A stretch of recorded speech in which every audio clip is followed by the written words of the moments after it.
જ્ઞાનની પ્રાપ્તિ પછી તમારે કરવાનું શું? તમારે હવે ઉપયોગ રાખવાનો. અત્યાર સુધી આત્માનો ડાયરેક્ટ સદુપયોગ હતો જ નહીં. પ્રકૃતિ જેમ નચાવતી હતી તેમ તમે નાચતા હતા અને પાછા કહો છો કે હું નાચ્યો, મેં આ દાન કર્યું, મેં આમ કર્યું, તેમ કર્યું, આટલી સેવા કરી. હવે તમને આત્મા પ્રાપ્ત થયો એટલે તમારે ઉપયોગમાં રહેવાનું. હવે તમે પુરુષ થયા ને તમારી પ્રકૃતિ જુદી પડી ગઈ. પ્રકૃતિ એનો ભાગ ભજવ્યા વગર રહેવાની નહીં, એ છોડવાની નથી.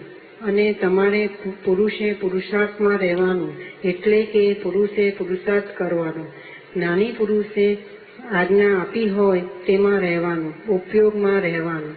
આમાં કેવું હવે કે છે, જો પ્રકૃતિ જેમ નચાવતી હતી તેમ તમે નાચતા હતા.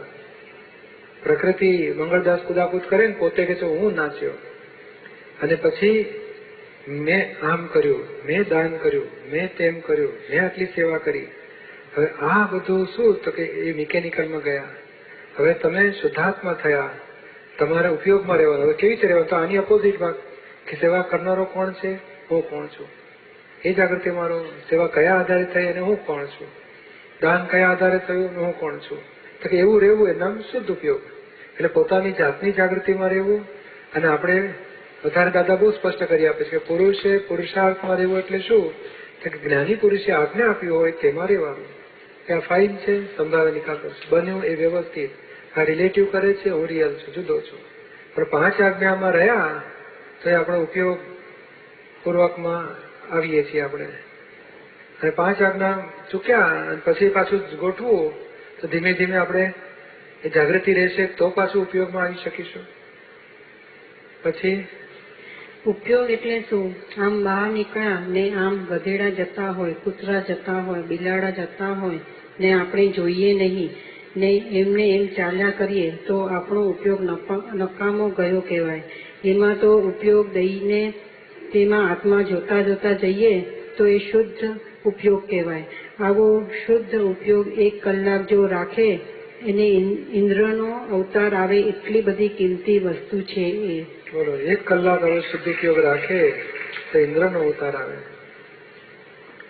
એટલે આ બધા કઈક ગધેડું જતું હોય તો આપણે શુદ્ધાત્મા જોઈ લો કે છે. અને વાતે નીકળે ને તો આપણને ગધેડું દેખાય તો આપણે શુદ્ધાત્મા જોઈ લેવાનું. ત્યાં સુધી આપણે રાખવા માંગીએ છીએ. ખરેખર દેખાય અને આપણા ચિત્તમાં ફોટો પડે તોય જોઈ લો. ધીમે ધીમે આપણે એમાં આવવા માંગીએ છીએ કે અહીં બેઠા બેઠા કેટલાય વ્યક્તિઓ આપણને યાદ આવે, બધાને આત્મા રૂપે જુઓ. એ તો ખાસ સામાયિક કરવા જેવી છે. કશી ના જડે ને આવી એક સામાયિક કરવાની. તે કુટુંબની એક વ્યક્તિઓને યાદ કરતા જાઓ. પપ્પા છે, મમ્મી છે, ભાઈ છે, બેન છે, બધાને શુદ્ધાત્મા જોતા જાઓ. પછી કુટુંબનું પૂરું થાય એટલે પછી ધંધાવાળા એક આવે, સ્કૂલો વાળા આવે, કોલેજ વાળા આવે, સત્સંગ વાળા આવે, પછી અમદાવાદ વાળા આવે, રાજકોટ વાળા, મુંબઈ વાળા, અમેરિકા વાળા, બધું એક પછી એક લેતા જાઓ. દાડો ઓછો પડશે. આ પેલા જીમ વાળા તમે કહેતા હતા ને મારે કરું છું નવરાત્રના ટાઈમમાં, તો આવું બધું ગોઠવી શકાય. પછી પ્રશ્ન કરતા શુદ્ધ ઉપયોગ વ્યવહારમાં ધંધામાં રહી શકે ખરો? એટલે આ ઇન્દ્રનો અવતાર આવે એટલે માટે નથી જોવાનું. ઇન્દ્રનો અવતાર આપણને મળશે, મજા આવી જશે. ચાલો શુદ્ધાત્મા જોઈએ આપણે. આ બુદ્ધિ તો એવી શોધખોળ કરે અને છેવટે આમ કે ને એમાં સંસારમાં પાછી ખેંચી જાય. આપણો હેતુ એ છે કે ના આ તો બાય પ્રોડક્શનમાં આવશે. વાયા આવે, જે આવવું તે આવે. વાયા નાગપુર, કલકત્તા જવાય, વાયા મુંબઈ જવાય, ગમે તે રીતે જઈશું. પણ આપણે મૂળ છેલ્લો ધ્યેય રાખવાનો છે કે શુદ્ધ ઉપયોગથી કર્મ બંધાય નહીં, અને કર્મ બંધાય નહીં તો પછી કર્મ ફળ ભોગવવા ના પડે, મોક્ષ થાય આપણો.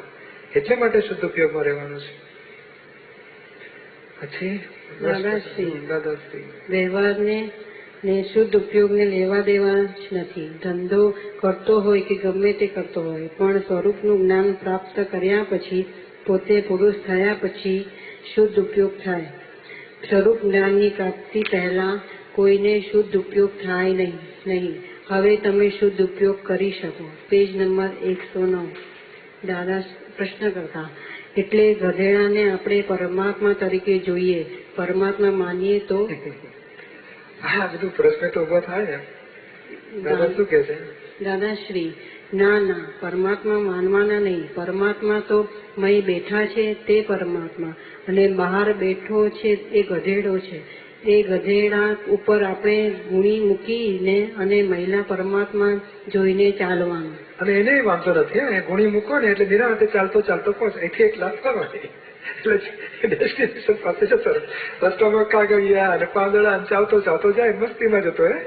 કકડાટ થાય તો આમ પાછું જોઈએ શું થયું, કશું નથી, એટલે પાછું કામથી જાય ચાલ્યા કરે. એને વાંધો નથી.